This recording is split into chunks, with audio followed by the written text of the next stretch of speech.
Bon, allez, c'est parti pour vous raconter comment se déroule une PMA solo en France. À savoir que vous pouvez faire un parcours en France et c'est pris en charge par la sécurité sociale.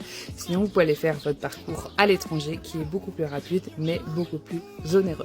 C'est parti! Du coup, c'est les CECOS, donc les centres d'études et de conservation d'ovocytes et de sperme qui gèrent les dons. Donc en fait, il y a deux choix. Soit vous prenez votre rendez-vous directement au CECOS, donc le plus proche de chez vous.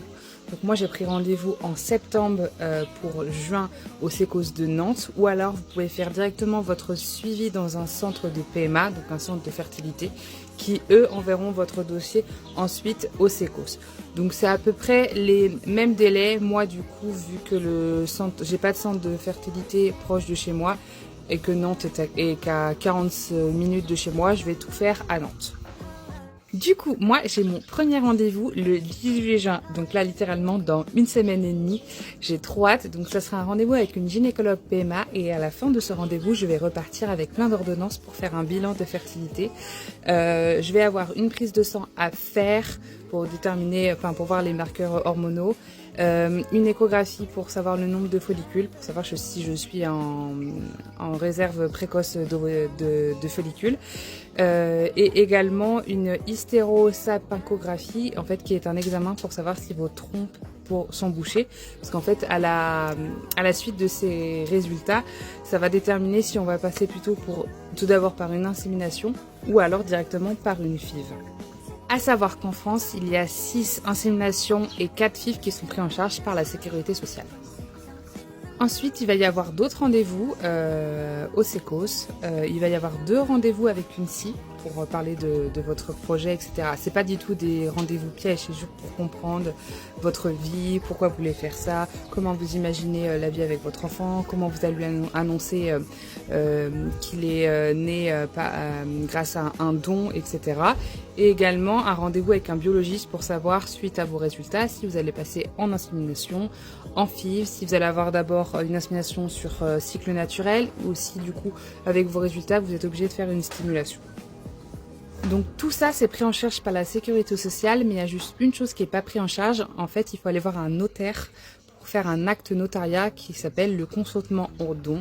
Donc en fait, en gros, c'est pour vous protéger, comme quoi le donneur ne pourra pas demander ses droits. Et que du coup, vous pouvez pas vous retourner contre le donneur pour avoir une pension alimentaire ou quelque chose comme ça. Donc ça, c'est entre 100 et 150 euros. Si vous allez voir un notaire et qui vous donne comme prix plus de 150 euros, vous allez voir un autre notaire, sinon vous allez vous faire avoir. Et ensuite, votre dossier passe en commission. Donc ça, c'est plutôt une formalité. Il y a vraiment très très peu de cas où les dossiers sont refusés. C'est si vraiment ils pensent que vous avez vraiment aucune chance au vu de vos résultats de mener une grossesse ou voilà. Ah, et j'ai oublié aussi de mentionner que le parcours de PMA solo est de 18 ans jusqu'à 43 ans. Voilà. Mais à savoir que les délais sont très longs, donc si vous arrivez vers les 40 ans, le temps d'avoir le premier rendez-vous, etc., vaut mieux se tourner vers l'étranger. Je vous parlais donc des délais. Donc vous voyez, moi j'ai pris rendez-vous en septembre mais j'ai rendez-vous que mi-juin. Et je sais que dans certaines régions de France, il y a plus d'un an et demi, voire 2 ans d'attente juste pour avoir le rendez-vous. Donc c'est très très long. Là, moi, je commence donc le 18 juin. À Nantes, c'est annoncé à peu près un an et demi de délai pour commencer les premiers essais. Donc je me dis peut-être que juillet 2025 ou septembre 2025, je vais pouvoir commencer les essais pour avoir mon petit bébou. Et j'ai oublié de vous rajouter qu'à partir d'avril 2025, les dons seront ouverts, c'est-à-dire qu'à leur majorité, vos enfants pourront avoir accès à l'identité de son donneur. Voilà, je pense que j'ai tout résumé. Si vous avez des questions, n'hésitez pas à me les dire en commentaire. Et je pense que ce soir, je vais refaire un live. Donc si vous avez des questions, parce que généralement sur mes lives, il y a d'autres pémettes. Pémette, c'est le petit surnom pour celles qui font une PMA. Donc après, moi, j'ai juste commencé. Mais sur mes lives, généralement, il y a des personnes qui sont plus avancées dans le parcours.